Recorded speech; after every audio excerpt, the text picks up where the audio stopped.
On the first day of Cubesmas, what's he give to me? A vial to make my head bears free. On the second day of Cubesmas, what's he give to me? 2 ragavans and a vial to make my head bears free. On the third day of Cubesmas, what's he give to me?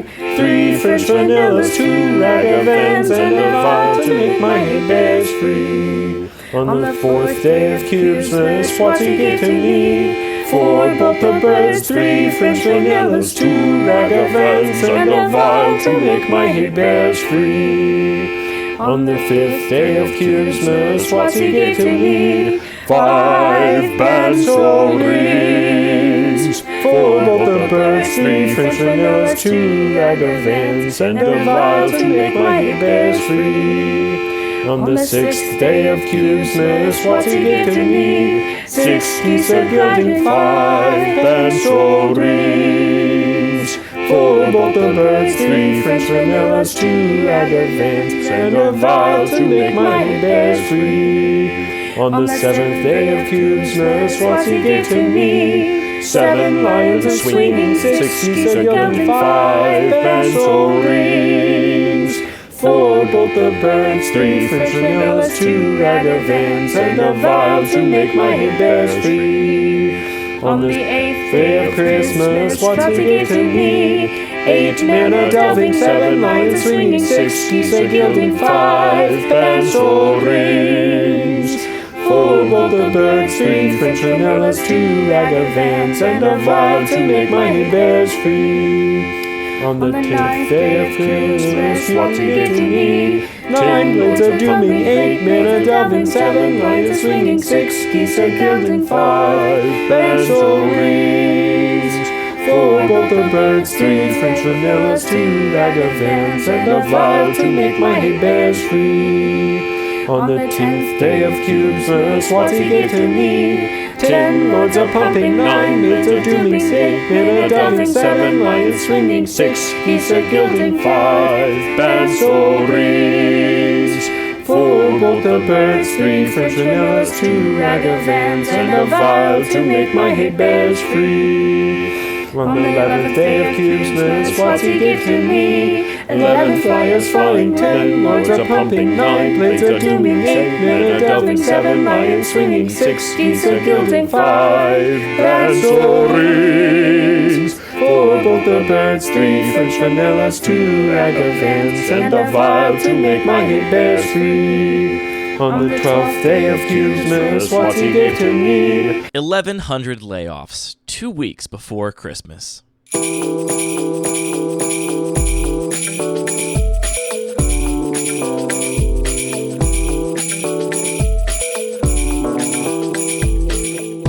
Welcome to a very special holiday edition of Lucky Paper Radio.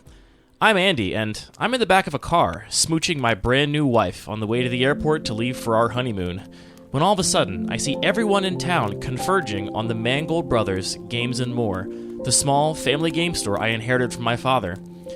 Our supplier, a greedy mega corporation, has refused to send us booster boxes of the latest set in an attempt to dissolve our store, a community resource, such that its customers can be absorbed by the faceless, uncaring, capitalist machine that is his online retailer. Word has made its way around town that we're running low on boosters, and a run on the LGS is underway, with people trying to cancel their pre-orders before we're bankrupt. In their collective panic, they are unwittingly causing the exact thing that they fear. My wife and I get out of the car and make our way to the front of the crowd, imploring them to leave their pre-orders with us. Leave their pre-orders with the community game store that we may continue to fight the good fight against the online retailer. The only way to win is through collective action, solidarity for the greater good, and long-term benefit at the expense of short-term gains. Eventually, having nearly emptied our personal trade binders to furnish those who need it with EDH staples until we get new product in, closing time arrives and we lock our doors for the day, still solvent in spite of our supplier and their overwhelming greed. I'm here with a little boy who has accidentally been left behind by his playgroup as they leave for Cubesmas vacation. Their playgroup is so big they didn't even realize he wasn't there until they were on a plane 20,000 feet in the air. Initially, he's excited to no longer be bullied by his local spikes and revels in a newfound sense of freedom, staying up late, forcing 5 color decks, and, gasp, breaking Singleton. But soon, his joy turns to fear as 2 burglars attempt to steal his cube. He's all alone without his playgroup to back him up. Rigging his cube box with booby traps and covering his sleeves in itching powder, it's Parker Lamascus. Hi, Parker. Hello! That was the best intro ever. I'm not sure how you're ever going to live that down. Just playing the space with me. What's another thing? It's not over yet. Excuse me, who are you? Who are you? Shush. I'm Jeb. I'm here to steal your cube. Nope, you're not Jeb. This is not how this works. Be quiet. I'm trying to play in the space.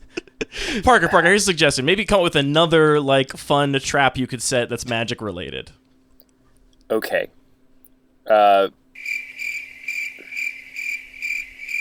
trying to remember anything about this movie, and it's been too long, apparently. You could put a tarantula in your token box. You've thrown D4s, right? 3, 4 D4s all over the ground. You've attached your cube to a string above a door. I can't believe you're not abiding by the fiction of this intro, and you're talking even though we don't know who you are yet. I put a bunch of black lotuses edge up so that the only way to approach me is to trample on all of these priceless cards. Yes, and that is a good one. Okay. Oh no! What's this? It's the Cubesmas Grinch! Covered in greasy green fur, he's posting all sorts of unsavory comments online. Why are there so many words on these cards?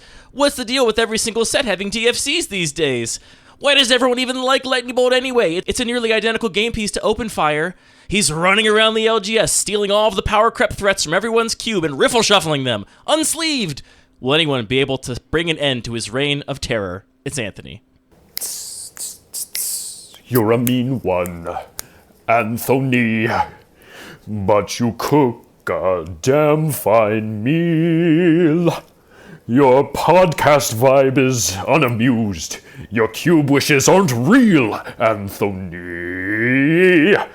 You're a token creature that's a saproling. I just have a few more comments I want to make about Universes Beyond before we move on from this. I think it's really important that we talk about these things. Plus, I really enjoy riffle shuffling, and I want everybody to admire my technique. Classic Grinch behavior. Pure Grinch energy over here. Going Grinch mode. Thus concludes the override the season. It's our holiday special. This is the first time I've ever actually had an episode come out on Christmas Day. I don't know who's listening on Christmas Day. Probably people that don't celebrate Christmas. Which also, good tidings to you people as well. But I thought we'd take an opportunity here to do a fun little episode. We got Parker with us. We're all going to hop on Maro's lap, and we're going to talk about the cards that we most want Wizards of the Coast to print for our respective cubes. And Anthony, I made you the Grinch because you were like, I don't have any. I just use what they print already. I think that Grinch mode is kind of my default behavior when it comes to the Magic cards and also Christmas. So this is fine. I'm glad you're embracing your role. Going full Grinch this year. You can't stop me. There's been so many different portrayals of the Grinch. I feel like he doesn't have a canonical voice. I was going to prompt you for a Grinch impression, but you've got original cartoon Grinch. You've got Jim Carrey Grinch, right? Wasn't he the Grinch at some point? That sounds right. Anyway. I'm trying to think of Grinch voice, and I'm actually just coming up with the Grizz, and that's not quite the same. That's not going to do it. The Grizz is not going to do it. It could do it. So, Anthony, I know you don't have that many things on your list. I think I might have the longest list, but a lot of my things are small. How many things do you have on your Cubesmas list, Parker? 1 for each day of Cubesmas, which we all know approximately is 12. 12. You've got 12 things on your list. Great. Well, I think you actually have the longest list. So why don't you pop on Maro's lap there first and hit us with your first wish list item? I kind of divided my list into things that I want for myself and things that I want in the spirit of Cubesmas for the whole world. Wow, so the only thing you want from Santa is world peace. You're that kid. That Grinch, would be nice. You would make fun of that, Grinch. That's a good thing to want. That is, Grinching so hard over there. And actually, the first thing on my list, Cubesmas came early this year because the cube that I'm spending the most time thinking about right now is Pulp Nouveau. It's got a lot of murder, noir, classic kind of holiday detective-y traditions. Themes. Yeah. Who doesn't love a good detective holiday special where we're all settling down to our eggnog and suddenly someone keels over dead? I'm sorry, I have to interject. I was watching a Twitch stream the other day that I couldn't skip ads on. I rarely see any advertisements in my life, but sometimes they get by all my various blockers and I have to watch them. And every time this Twitch stream went to ads, I got the exact same ad for a like Hallmark movie murder mystery Christmas themed movie. It was like some movie where like somebody had a special Christmas cookies recipe, but then they got murdered for it, and it was like shot in the Hallmark style with like, you know, the kind of rosy glow that the Hallmark Christmas movies have, where like every frame feels like it smells like cinnamon. It had that going for it, but it was like, was her death not an accident? It was about some sort of Christmas Hallmark murder. Anyway, so apparently people do like murders on Christmas, is all I'm saying. Well, yeah, I mean, who wouldn't? And as it turns out, one of my wishes was some more murder-themed cards so that I could fill out this world of Pulp Nouveau. Oh, you're and as it turns so out, many. Oh yes, Murders at Karlov Manor, those early previews with the Novice Inspector, I think it's called. We're always Thraben around here. And we've got more clues. We've got a nod to Scooby-Doo. What's not to like? So this was really a wish that is already fulfilled. So I'm really looking forward to the new year with some excitement. What actually makes most sense? Maybe we should just do all of Parker's first. Does that make sense? Yeah. Parker, let's just hit your whole list up. I mean, well, we've got our elves here checking it twice. We want to make sure we don't miss anything. So let's run down your whole list, and then we'll go around the room instead of trying to popcorn it.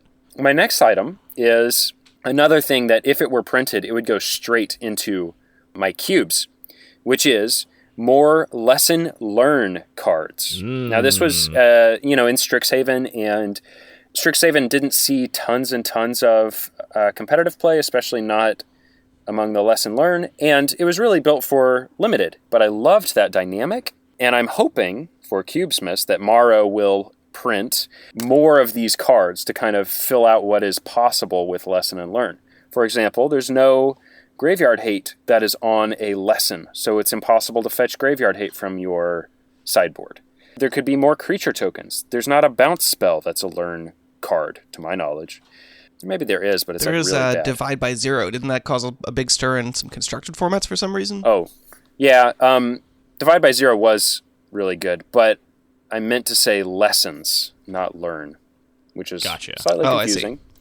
But I would love to see more learn, especially like creatures.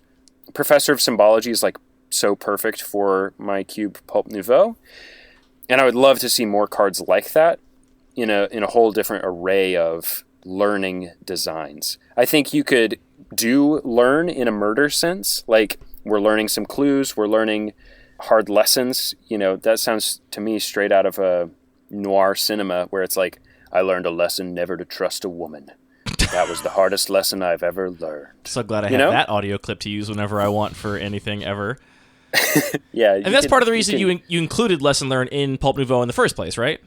Right. Professor of Symbology, to me, is a reference to Indiana Jones. He's got those scenes where he's teaching at the college and is teaching about these ancient symbols that he's interpreting, and that was really perfect. So just more of that, please, in more variety. That would be great.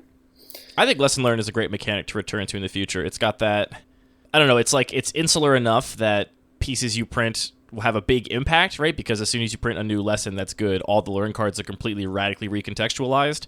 Yeah. Which I think makes it a cool candidate for returning to in a future set and revitalizing all of these older cards. It makes draft really interesting. It makes games not play the same every time. It gives you some game one access to a sideboard card. It's great. I feel dumb asking this, but lesson learned does work in constructed formats as well, right? You can just put lessons in your sideboard. Yep. They were just tuned in such a way that they maybe weren't super relevant, or, except for a few cases. Yeah, it was just Divide by Zero, and I forget what you were actually getting out of the lesson board with Divide by Zero. It's impossible to know. Wait, here we go. Wait, engagement farm. Comment below and tell us what Lesson and Learn was doing in Constructed when Divide by Zero was played. There we go. Engagement farmed. Once you start looking for engagement farming, you never stop seeing it. It was a Thraben U video recently where he was speaking at the beginning of the video extemporaneously and couldn't remember the name of the epic mechanic, the one where you cast one spell and it's the last spell you can cast for the rest of the game, but then you copy it every turn. And he was like, I can't remember what it is. Comment below. And it's like, you could have just looked it up and then reshot this intro, but didn't. No way. Because you're engagement farming. Very savvy of you, Phil. I see what you're doing. What's up next, Parker? In the spirit of Cubesmas and, the end of the year, very festive, I would like to see some more party. This mechanic also really radically changed the draft format where it was printed, Zendikar Rising. I loved the kind of asymmetrical type matters payoffs and kind of balancing those enablers among the different colors. So you had some colors that were good at kind of accumulating one of each party member, and others tried to lean into just one or two types. And it was a really lovely set of incentives for draft. It's just that these cards were designed in that one context, and so it's really hard to port that to my cube without also porting some of the infrastructure of Zendikar Rising. So, more party in more variety is all I really want to see from that. Yeah, I think that was a really cool way to make creature types matter. I think that the other solution that they've come up with in the past is having a couple different creature types and then changelings to kind of glue things together. But there's just so much more interesting texture between here we have both rogues matter and wizards matter plus party matter, so you can kind of, during the draft, navigate between do I want to catch them all or do I want to focus a little bit? And that just created a lot more interest than just I have some changelings to fill in the glue. Absolutely. Fill in the holes. Nah, you got to fill in the glue. Fill in the glue. You Fill know in what I that mean. glue, baby. And then the last one that I would put in my cube immediately, this one's for Ship of Theseus, the higher power list. And I'm betting you could guess what it is. Ooh, wait. Would you like to try? What would you put in Ship of Theseus immediately? You really love Naya Zoo, some sort of new Naya Zoo 1-drop maybe, but that's not specific enough. I feel like you want to be more specific here. You're getting warm, though. Getting warm. Is it a particular land type that makes those cards better? No, but Super planes. Super planes. All right. I am stumped. talking, of course, about Curd Ape. We have a red Curd Ape. We have a white Curd Ape, who is Loam Lion. But we don't have a black or blue Curd Ape. And so a card that I would instantly put in my cube list would be either of those. And I'm not really even sure if they're good, but I don't care, actually. I would play that regardless. It is fun to think about what the names would be for those cards. It would have to follow the same, pattern. Mm-hmm. One syllable. Creature in a zoo. One syllable descriptor. Creature found in a zoo. The blue one is the muck duck. What's a muck duck? It's just a duck in the. It's like we got loam. We got. What is curd? I don't even know. Yeah, what is curd? Comment below if you know what curd is. I think it's like And it's a bird, sweet, which is blue. Fruity paste. You put Yeah, in curd ape. stuff. I'm surprised it hasn't been. Maybe that has been a holiday card already. Yeah, no, I don't think it has. That curd is spelled C-U-R-D. Yes, I instead know of... it's spelled differently, Parker. I went to college. Well, I don't know, Andy. Sometimes I wonder. Rude, TBH. I'm so sorry. Someone's aiming for the next year's Grinch role, I can see. Yeah. I was actually a little offended. That you weren't the Grinch, or that you were Kevin Yes, McAllister? that I wasn't the Grinch. And also Kevin McAllister. That's 2 counts. I thought about making you, what's his name from the Christmas Vacation, the classic Christmas dad, because you were the dad of CubeCon, but it was a little harder to come up with the bits for that. Truthfully, mine was the hardest to come up with, but I just wanted to be George Bailey if I was going to be a Christmas character. I couldn't pass up on it. I don't like any other Christmas characters. You would pick the saddest Christmas movie. Yeah. 5th day of Cubesmas here.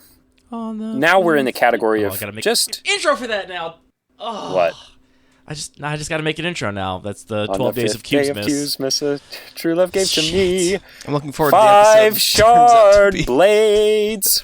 I'm going to be emailing you to record your own vocals for that, Parker, so we can do it choral style like we've done in the past. So Great. be ready. Be I ready love for that. some lyrics in your inbox. So on the 5th day of Christmas, Maro gave to me 5 new shard blades. Ooh, you have a very particular kind of thing you like, and I Oh, can't yes, even I do. really put my finger on it. But like the Loam Lions, the Shard Blades, the I can't put my finger on these 1 mana 3/3s and 2 mana. you've played too much Rainbow Cube. Those are not 1 mana. The blades are all 2 mana. I know. I was getting to that, Oh well. but you're right. Fill people in with these. I don't think people know these cards, Yeah, to be honest, Parker. yeah. So you gotta hit us with the background here. So in one of the greatest blocks of Magic ever, Alara, the last... I think they're from Alara Reborn, aren't they? The last set in this block was marketed as pure gold, and every single card in this small set had a gold border. And in this set, in order to make that work, there's a lot of hybrid mana, and like the only time to my knowledge where hybrid mana costs were combined with regular mana costs.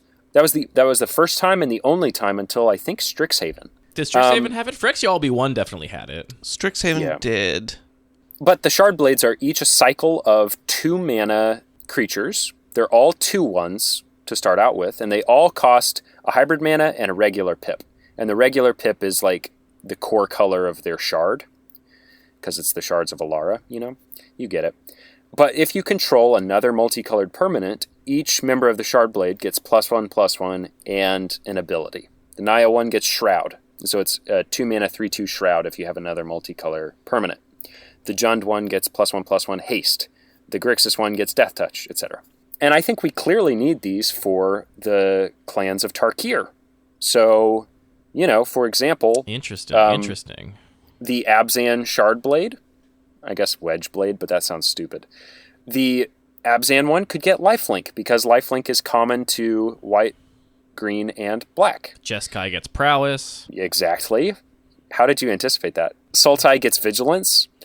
And then Mardu and Temur were more difficult. I figured maybe Temur gets ward and Mardu gets a death trigger or something. But, I'm not a designer. We can let Maro do that. Yeah, leave it in his capable hands. What do you think? I mean, I'd be into it. I wouldn't play him anywhere except for the Rainbow Cube, where I would try and talk Daniel into playing all of them, but... I think that would be a pretty easy sell. You say that, but he doesn't include all 5 right now. I've tried to sell him on the ones he doesn't run, and he has refused my requests. That's kind of crazy. Daniel doesn't like cheap cards. Daniel likes big cards with lots of effects. Daniel, just let me play Jund Hackblade. Yeah. I guess he is playing that one. I don't think he is. He's playing Grixis Grimblade for sure, and Esper Stormblade. I think those are only 2 of the 5 he's playing. I think you might be right. Okay, that's my 13th wish for Christmas, Cubesmas. This one we can actually make come true. Daniel, I know you're listening. Play Jund Hackblade. Please, from me. For Parker. Or just give me a copy next time I draft Reading Rainbow. There you go. That just also slip works. it to me. Yeah.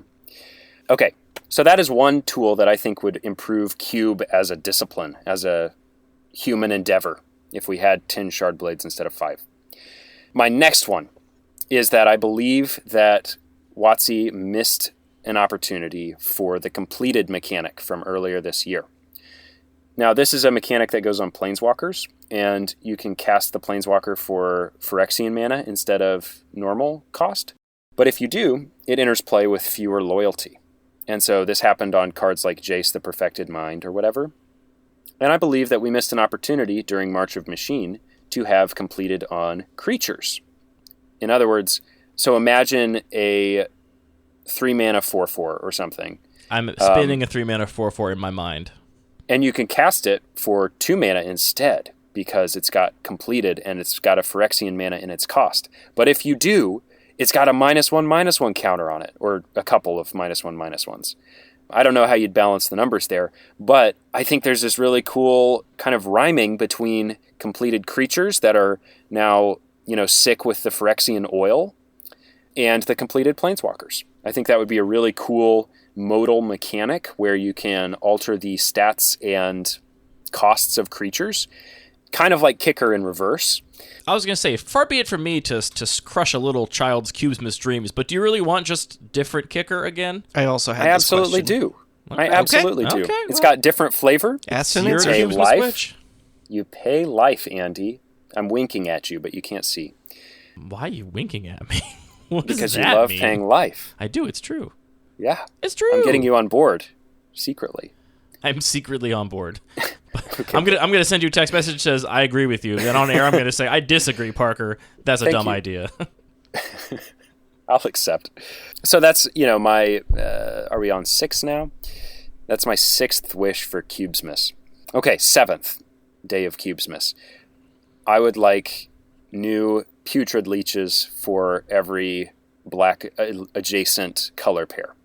Putrid Leech is a card I love, also from a Lara block, and it's a green and a black for a 2/2 that you can pay 2 life to give it +2/+2 until end of turn, activate only once each turn.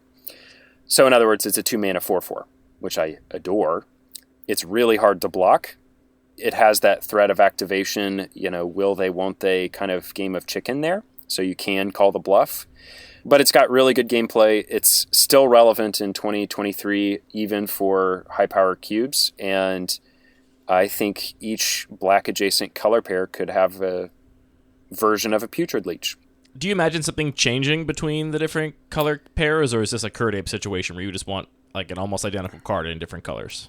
I think you could use this to communicate something about the color pie. Like, yeah, I mean, the white-black one could get, for example, Vigilance and Death Touch or something. Or maybe the blue one gains Flying and Hexproof. So it doesn't have to be just pure +2/+2, but that's the idea.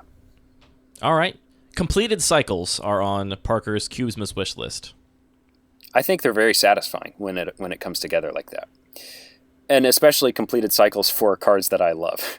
Yes, that makes sense. I don't think anyone else is calling for this, but here I am. This is a moment to be indulgent. Yes.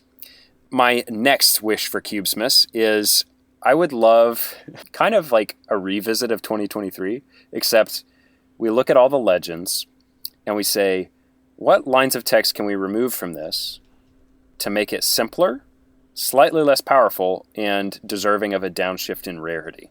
And then we do that. So, for example, Skrelv. It's kind of like Mother of Runes, but has a line about poison counters and has some other text, and it's an artifact, and it does some stuff. Why not just take off some of the lines of text that make it complicated? And sure, that makes it a little less powerful, but it's less complicated. And it does maybe 85 or 75% of the stuff. Same thing goes for things like Malira, the Living Cure, which had a line about poison counters on what is otherwise a perfectly normal 2-mana 3/3 with upside. I would love to see a 2-mana 3/3 with upside. I would play any number of those, but not if they have this distracting text about poison counters. Another one, Sarah Jane Smith, has some cool text on it about historic permanence, but also it's the Doctor's Companion, which doesn't really make sense in one player, like 1v1 cubes. Yeah. So here's what I'm saying. I'm asking for less complexity. In other words, can we go back in time and get those same cards with less complexity? I do like that your earlier requests were like, finish this cycle, and now this request began with, rewind the whole last year, invent time travel, undo it, and then do it again differently. See, but if you're downshifting the rarity, you can say, oh, we've already done this. It's just different. And the way it's different is that it's more simple. And I can get behind that. And I think Wizards could do it. I think I've got 3 more, and they're kind of batched. So one, number 3, is that I would love to see more Coven creatures and more Alliance creatures, just like really simple and open-ended payoffs for playing creatures in your deck, which is really rewarding and really fun. And like sometimes it's a really nice way to clue new players into how to play Cube. And is Alliance the basically replace ETB Creature thing? Fall. Yeah, Creature Fall. Yeah. I feel like they haven't... I thought that was a new actual keyword, but then they haven't actually printed it or anything else since Strixhaven, right? It was printed in Streets of New Capenna. I get those no, confused they haven't. sometimes. It's S words. Yeah. Because when they revealed it, didn't they say that it was going to be like a deciduous keyword thing that they were going to use moving forward? Am I wrong about that? It was on at least some of the Commander Lord of the Rings cards. Oh, really? Maybe just one card, maybe just Galadriel. Have they just not printed anything else with Creature Fall since? That seems impossible. It seems impossible, right? And that's why I want to see it more, because it's really simple. I think it plays really well, and it's a really user-friendly mechanic. Actually, speaking of user-friendly mechanics, my number 2 wish for Cubesmas is more cards with the mechanics Morbid, Raid, Bloodthirst. Raid and Bloodthirst especially are mechanics that get a lot better if you make your attacking decisions first, you see what happens, and then you play your card with Raid or Bloodthirst and get a bonus.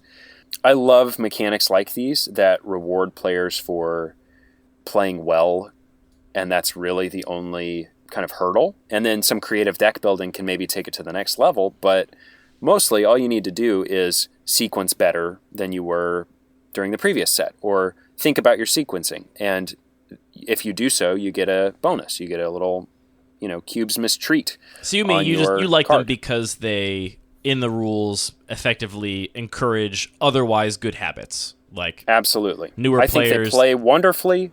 Exactly, like you say, newer players get invited into strategic depth in a really emergent way, and I think it's really lovely.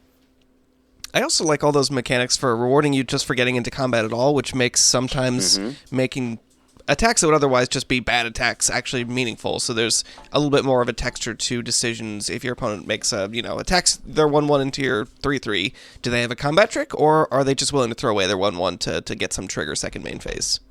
Yeah, and that complexity is like, it's opt-in. So, if it is your literal first game, then you can just play it face up, and it's still a good creature. But if you're thinking about those second and third order things of like, is this a bluff attack? Is it a combat trick that is intended to make me think it's a raid trigger or whatever? Spectacle trigger too would also fall in this category. Oh yeah, Spectacle. That was a little weird though, because Spectacle would encourage you to block as opposed to encouraging you to maybe not block. But it's definitely in the same space. So does Bloodthirst, right? Yes. Bloodthirst says... Well, Bloodthirst just says you can't block with the creature if you Bloodthirst it. That's Unleash. Oh man, there's a lot of Magic cards that exist, huh? Bloodthirst is just your opponent... Well, Spectacle is if your opponent has lost life. That's a different casting cost. Is Bloodthirst the same as Spectacle, but stapled to creatures? Bloodthirst is Bloodthirst X, and if your opponent has lost life this turn, or maybe taken damage, the creature comes into play with X +1/+1 counters. Okay. Combat Matters mechanics makes a lot of sense. Yeah, I love them. I think they play really well. These specifically, like Battalion or other when this attacks get a bonus mechanics, those are fine, but these ones especially create this opportunity for emergent strategic depth that I find really pleasing. Right, it's not necessarily just the more stuff you have in combat, the better it is. It's actually more about sequencing. Yeah. It does feel like there's kind of a pattern where some of these older mechanics, you just end up functionally not really being able to play along new mechanics. I mean, you obviously can, but just the power level is so different inherently. Like, how many Bloodthirst cards are of a reasonable power level to compete with, like, a normal, uncommon Signpost card from, like, a modern set? Like, it feels like just a lot of these mechanics that happen to be older by virtue of being older, like, could be due for a revisit just because even if they don't change anything about the mechanic, they just use it again, they will be in the context of modern balance and development perspectives. Yep. I think this is a great list for Modern Horizons 3, just saying, if any employees are listening. I know they can't if it's a custom. They probably can't listen to this episode. But they're not supposed to, but if you are... Don't ask, don't tell is what I won't tell anybody. Yeah. I'll just be glad to get more raid cards in my cube. Parker promises not to sue for IP theft if you finish the Grimblade cycle. Yes, please do. And then finally, my most... Well, I saved the best for last. I would like for Cubesmas, for Mark Rosewater and team, to print at least 3 functional reprints of Duress so that my brothers and sisters who are on singleton mentalities don't have to play Dread Fugue. They can play 3 copies of Duress instead, and we can all be better off for it. Okay, well, now you got me peaked. Do you think that Duress and Dread Fugue actually occupy a very similar space? No, but Dread Fugue sucks and Duress is perfect. Duress is very clean, but it is also, to me, not always 100% main deckable depending on the environment you're in, which obviously, in extreme context, you can imagine there's some places where you can't even main deck a Dread Fugue or an Inquisition of Kozilek, but those are much fewer and far between. I agree with you, but I think of the, discard spells that actually have generic utility, something like Inquisition is further up there for me than something like Duress. Who's the Grinch I'd now, take Inquisitions too. I'm just saying, I see. Duress is maybe the perfect discard spell. I feel like it was a design that got nailed on the first try, and there's very razor-thin margins between a perfect discard spell like Duress and one that's radically unplayable like Divest or Harsh Scrutiny or any number of other failed Duress variants. Yeah, Duress was kind of perfect. I mean, a lot of the first cards they did were actually perfect because that's why they did them first. It was kind of obvious, and those designs live on to this day. Yep. And I think it's a real shame that Singleton sometimes prevents people from playing 4 copies or, however many copies they want of a perfect design just because you need different names on your cards. So you could also wish for those cube people. designers to be visited by the 3 ghosts of Cubesmas past, present, and future and show them an alternative future where they break Singleton in their cube and everybody loves them and adores them. That works too. I'll take that. The 3 ghosts are different arts of Duress. There's the elf with the needles, and there's the sad pirate, and there's the surprised Urza man. Yeah, surprised Urza man Those are is the what ghosts. I'm picturing. That's what I see in my head when I picture a duress. Yeah. A great All right, list, that's Parker. my list. A great list.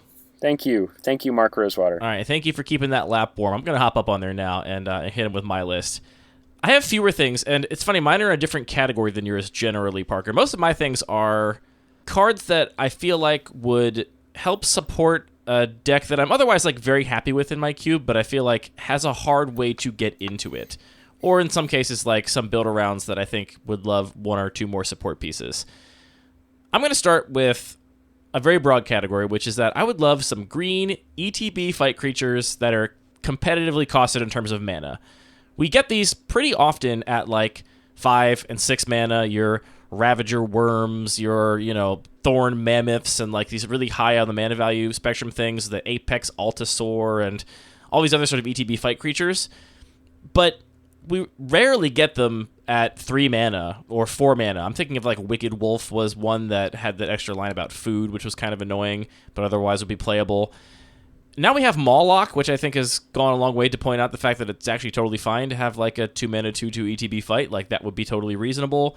And I would love to see more just clean designs. I feel like there's an opportunity for like green cards that are as clean and simple and resonant as like Ravenous Cube Cobra that we just haven't gotten yet, that are very simple. And I would play them in a heartbeat. That's my number one thing. More green creatures with ETB fight on smaller bodies. Do you think a mono green Mawloc would be something they could print? Or does it have to be 2-color to kind of like give it more risk? I think at the exact rate that Mawloc is, and with all the additional upside, like the Ravenous text and stuff, you probably need to be in 2 colors, but I see no reason why we can't just get 1 green 3/3 ETB fight. Even make it a 3/2. I'll still play it. The card's really good, but certainly not outclassing the kinds of cards we get in Modern Magic. I'd be surprised if that made waves in Constructed, I guess, is what I mean by that. Do you think they're looking at that and just thinking like, well, if we do that, this is just too close to Lightning Bolt or Murder? I mean, it's pretty far from both of those. You can't fight your opponent's face, and it doesn't kill big creatures, That's which a good point. really matter. I mean, honestly, that kind of card is really hard to just work into a limited set because that would be a totally cracked uncommon, and it's not complicated or splashy enough to justify being a rare, unless they strapped like 4 other paragraphs of minor upside onto it.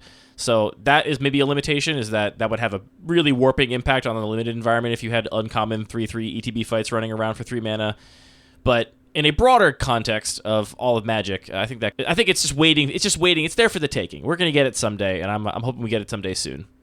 My next category of card that I want is one that I think we would have gotten ages ago if not for clunkiness with Magic's rules. There's not really a clean way to write this, so I guess I'm wishing for some new thought technology to enter the arena to give us a way to print this, which is basically the equivalent of divided damage burn spells, your arc lightnings, your forked bolts, whatever, but in black.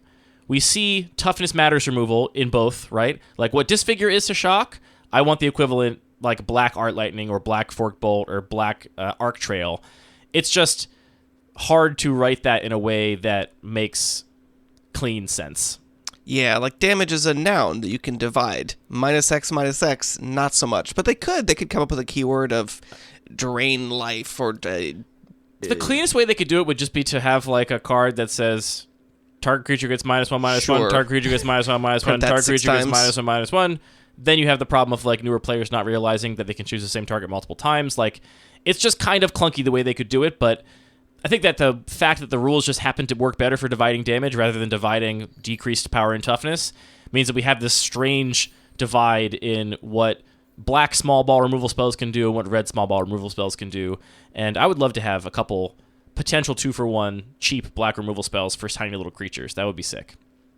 Sounds like overall, Parker has a theme of cheap multicolored things that have bigger stats in their cost. Your theme is you want to destroy small creatures. I love destroying small creatures. It's my passion in life. I love having creatures that are bigger than Andy's removal. Yeah, I mean, this is our dichotomy. Oh, yeah. All right, the next one I want, there's quite a few here that kind of fit the category of a specific type of gold card. And this is kind of what I was describing earlier, where like there are plenty of decks in my cube that I'm very happy with. I think they are successful enough. They have all the pieces they need.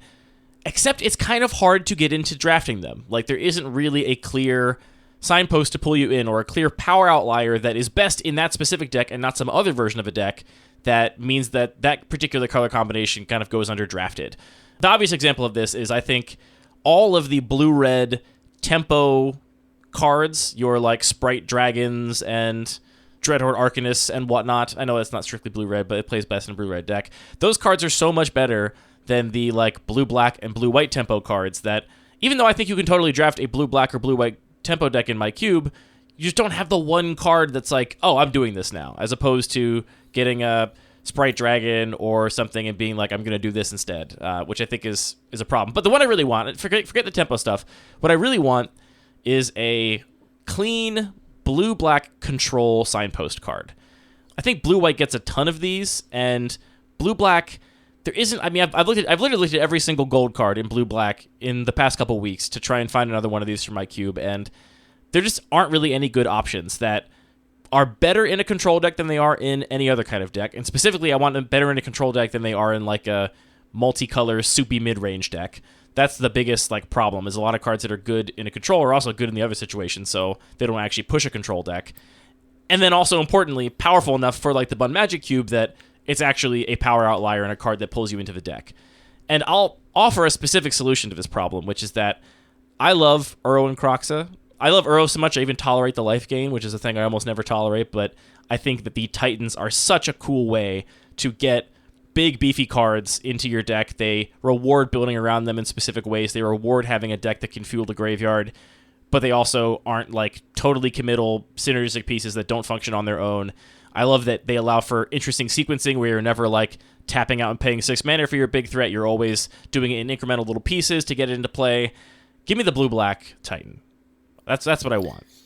This is the synthesis between our two wish lists. I like completed cycles and gold cards, and this is exactly in my wheelhouse. I would love to see that. Wasn't there a whole thing of other cards described there being 3 Titans, and then there were just only 2 of them? Was that an intentional story omission that the third Titan is somewhere doing something, and we're going to see them at some point in the future? I have no idea. Also, do we know what colors that Titan theoretically would be? No, we don't know that part, I think. I hope they don't treat, I guess with the escape mechanic, yeah, I mean, realistically, it'd have to be like a Modern Horizons set to get another card with escape, unless we go all the way back to, whatchamacallit, Enchantment Place. Theros, and... Or we do another March of the Machine where we touch all the things at once, or... That's true. We do a thing where Kellen has planeswalked to another... like, there's plenty of ways that... The Titan has planeswalked to... Well, it can go through an Omen path Wild and just West sneak world. Into... You know what? Honestly... And is now in the that underworld. Doesn't seem like the least likely thing. You're not wrong. Anyway, I would love that. And if you're listening and you think I have missed a premium blue-black control signpost card, write in and tell me. And no, Ashiok does not count. It's hard to imagine the next Titan not including white in somehow, or maybe they really are just confined to a certain part of the color pie. I have no idea. Who knows? The best part of the color pie, all the colors except white. Ouch. One of the few custom cards I've designed is I designed a blue-black Titan and posted it to like the custom Magic subreddit. Oh, you did? What did it do? How'd that go? How was the reaction? The reaction was very positive, actually. Nice. What it did is it basically had recoil stapled to it, except not for lands. And that is sick. Yeah, it would be kind of messed up. I think I had it cost 3 mana on the front side. Probably needs to cost like 4 on the front side to escape for that to be reasonable. But yeah, recoil would be sick. All right, here's another one that I want.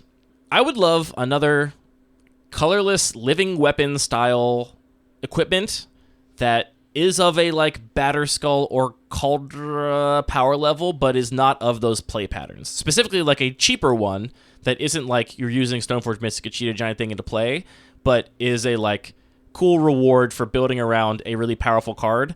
I would love just one more appealing thing to put in my Stoneforge package that doesn't violate a lot of my base gameplay goals. Like Batterskull to me and Cauldra are both like unfair strategies. You're cheating in a creature that you shouldn't have at that part of the game. Batterskull's got a bunch of lifelink. Cauldra's completely not interactable. These two cards don't fit with my design goals for good reason, and I actually think this is kind of similar to the like blue-black control thing. I think Stoneforge Mystic is a great card in my cube right now, but I often see people be like, well, what am I supposed to get with this?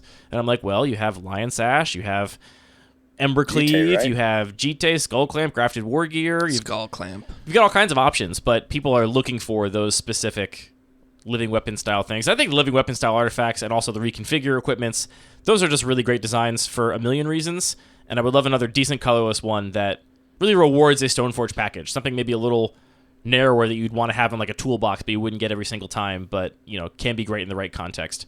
The real problem no one wants to talk about is that Stoneforge has 2 toughness. I don't get it. So you can't just get the clamp and clamp it right away. That is true. Yeah. I mean, you can, then it just becomes a 2-1 that Oh, dies trust and draws me, 2 cards. I've done that. It's less cool than drawing 2 cards right away. It's true. All right, one more gold card I want.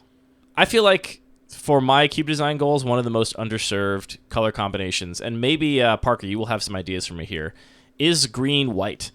I would love a green-white signpost card. I think, again, green-white I think is a very successful color combination in my cube, or can be, but it's another deck where it's like I start the draft on a couple good white cards, and I open like Lingering Souls, and it's like, all right, well, now I'm going to be white-black, right? I don't have that card for green-white. I've been through a bunch over this cube's lifetime. Currently, I'm on Kasali Pride Mage and Knight of the Reliquary, and they're fine, and they fill roles in the cube, but neither of those are like, all right, great, I did it. I'm doing green-white now that I opened this card. And I don't really care what it does mechanically. I just want something that fits my goals, and you'll see pick 3 to 5, and having been in already one of those colors, jump on it and excitedly dive into the second color.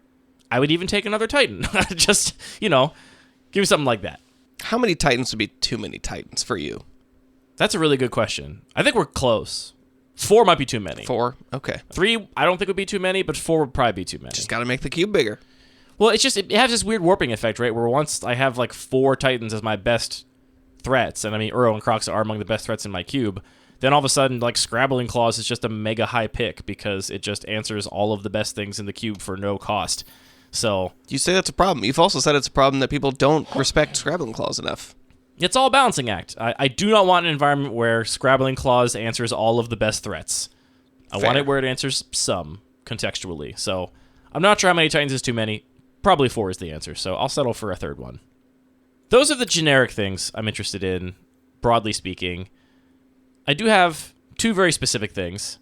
One is, I would love a non-Universes Beyond printing of Mawlock, and I feel like we're not going to get it, because I don't know anything about Warhammer 40k, but Mawlock is, I assume, a thing in the lore. It's You like, assume, but it might not be. Maybe it's just a magic thing. Don't worry about it.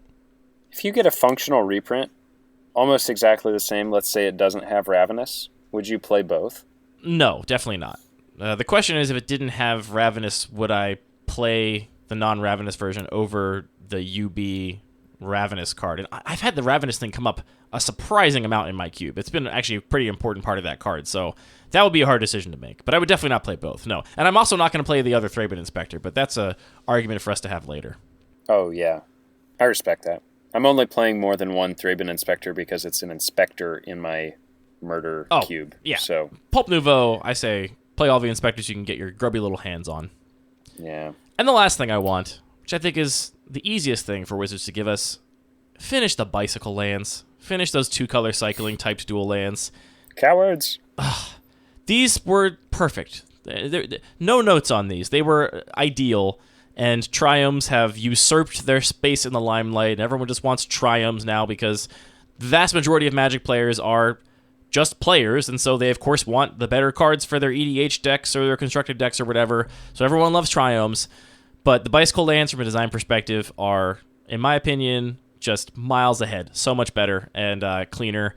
And I would play a couple more in my Bun Magic Cube. I don't have a full cycle right now, and I would never play all 10 either, but I would definitely play a couple more that felt color appropriate. I just think they're neat. That's a perfect answer. All right, Anthony, now it's your turn to talk about why requesting specific Magic cards doesn't really make sense, and it's not the healthiest attitude of cube designing. You should really work with what you have. Do we even need Christmas this year? Can we just do we have to do this again? I did watch a great hour-long video essay by this woman whose YouTube channel I love, where she talks about the economic argument against giving gifts at Christmas. And apparently economists have studied in depth the average value lost on giving a gift. Like, if you give people something that cost you $50, what is the value to them? And they've done lots of analysis and polling and stuff, and it's 70% of the value is lost in gift giving. The average gift is going to be worth 30% of what you paid for it to the gift receiver, and we should all just buy things for ourselves instead. Anyway, do that for Cube now. Wow, I'm convinced. Actually, it's a pretty cogent argument.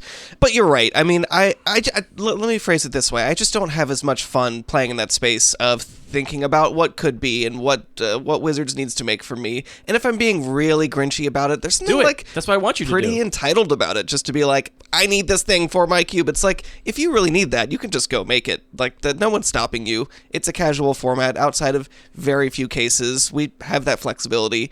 And also, there are so many Magic cards, especially when I'm designing cubes at this sort of lower power level. There is plenty for me to work with. More than enough. I just don't need more Magic cards, personally. That's just me. This is where I'm having my fun.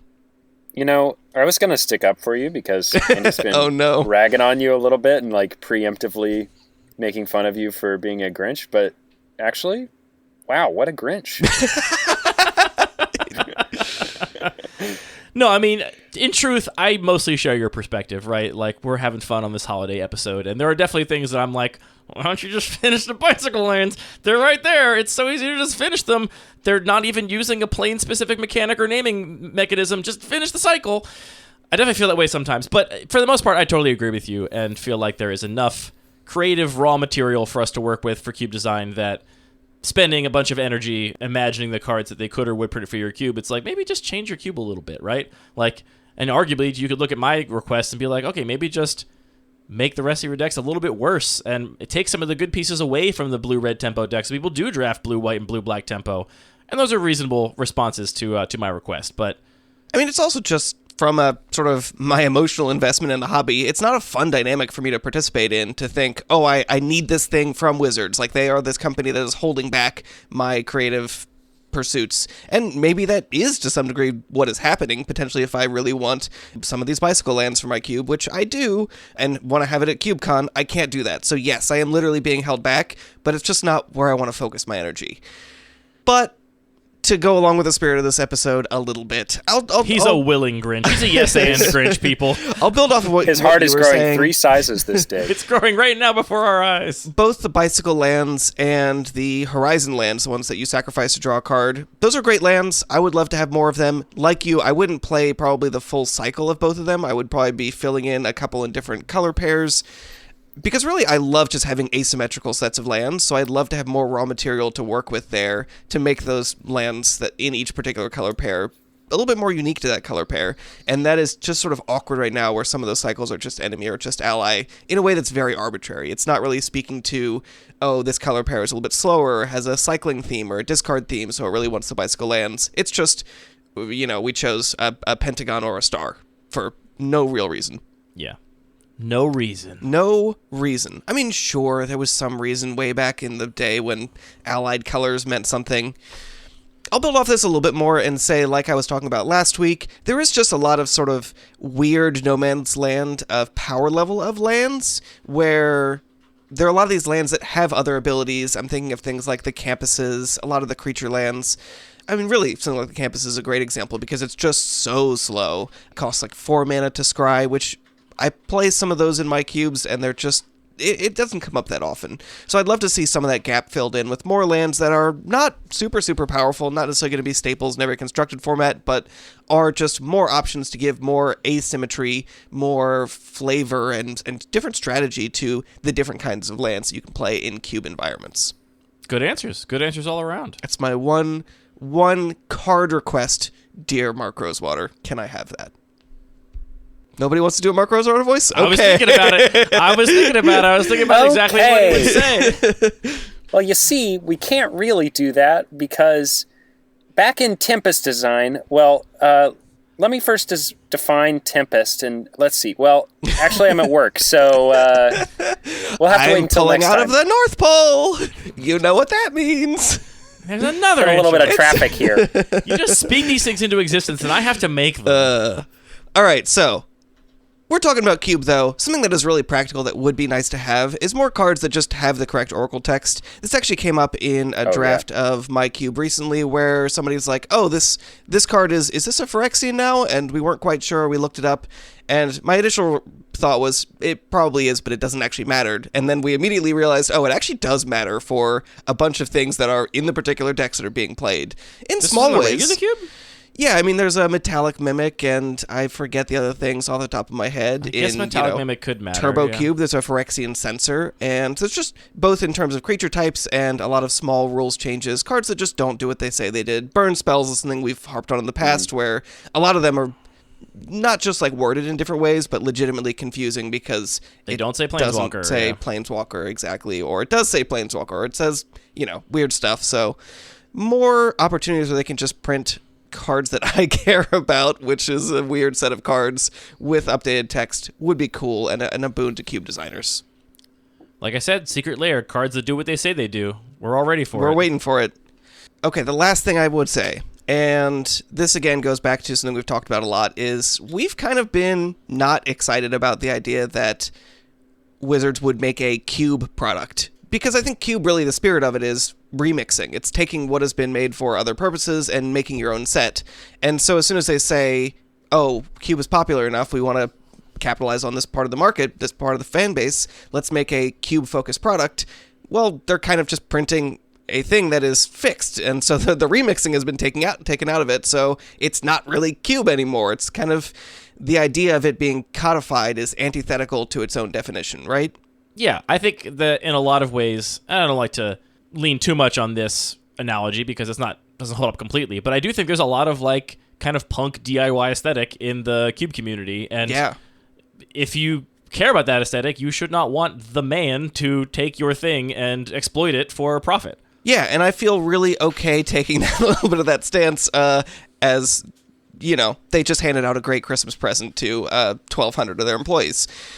But there is one space that a Cube-specific product really can do stuff that not a lot of other things can, which is in Draft Matters cards. Aside from Premier limited formats, there aren't really places where things like the cards that are printed in some of the early conspiracy sets Cogwork Librarian is the standout example of the card that we really love.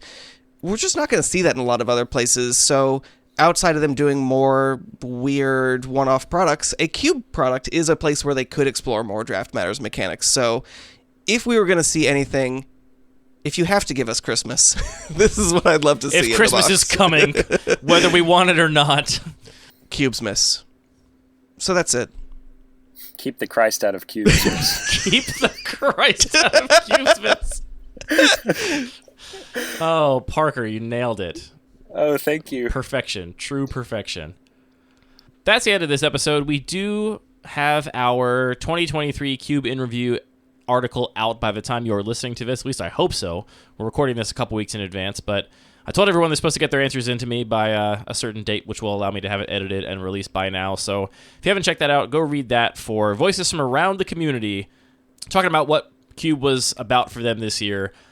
I haven't told you two all the people I invited, but one special guest, which I'll say now because it won't be a spoiler by the time this episode comes out, is I got DSB to write answers for us. Oh man, let's go DSB. DSB needs more of a platform. We got to platform this guy. DSB to submit his answers in picture form. Just do Pictionary answers. Thought this would be very cool if he just drew a picture for each answer. Maybe I'll float that idea by him. I think he already gave me written answers too, but DSB love to doodle. So anyway, check out that article. We're always happy to do that every year and kind of raise up some voices from all over the different parts of the Cube world. That's it. Everybody that celebrates, have a Merry Christmas. Don't forget to tell your relatives over the dinner table that giving Christmas presents is economically illogical, and we should instead just buy what we want for ourselves. Look, I'm going to come to a little bit to the defense of presents here. Oftentimes, the joy of gift giving is buying something for somebody that isn't worth as much as you paid for it to them, but they otherwise would never buy for themselves. I love giving really nice ingredients as a gift. Hillary and I may or may not have bought like $200 of fancy mustard to give out to people for Christmas. What? Yeah, it's a lot of mustard. How much? Yeah, that's the question, because the less mustard you bought, the fancier it is. It's not a lot of mustard. We bought some fancy mustard. I'm always giving the gift of this soy sauce you introduced me to, Anthony, this like really high-end fancy soy sauce. I'll put a link to that in the show notes too. It's really good soy sauce. Those are great because... It is really good. Because another part of this woman's video essay was that like everybody can find anything they want. We have the internet now. There's the idea of like finding a gift for somebody they aren't aware of is like not really a thing anymore. But I think when it comes to fancy mustard and fancy soy sauce, it is. Or you might think that it's not worth it to you until you eat it. And you would never buy it because you would think this is not worth it to me. But then once you taste it, you're like, actually, This is worth it. So there's room for gift giving still, I think. I am not going to be the Grinch this year. I'll link that video essay in the comments, though, too, if you want to watch it. Boys, anything else to wrap up our holiday extravaganza? Sorry for being a Grinch. The Grinch does not too. apologize. Oh, you're right. The Grinch never apologizes. Your heart did grow 3 sizes when you gave us some of your own Cubesmas wants. Hopefully, Maro will come through in the Really? clutch for us. If Maro's still working for Wizards, maybe fire him too. Who knows? Oh, no. Oh, no. Oh, that's bad. It's not great. Nope. And on that bombshell, that's the end of this episode of Lucky Paper Radio. This is also the last one for the year, too, I guess, right? Because 5 plus 7 would be 32. So that's also the end of the year. Thanks for listening to us this year, and we'll see you in the next one. All of our music is produced by DJ James Nasty. All the magic cards are produced by Wizards of the Coast. This show is produced by Anthony, Parker, and I, thinking really hard about magic cards and then speaking into microphones about it. Thanks, friends. Thank you, Andy. Mary. No, it's fine. Don't all speak at once. It's fine. It's fine. Merry Christmas, you filthy animal. There we go. I finally remembered a line from Home Alone.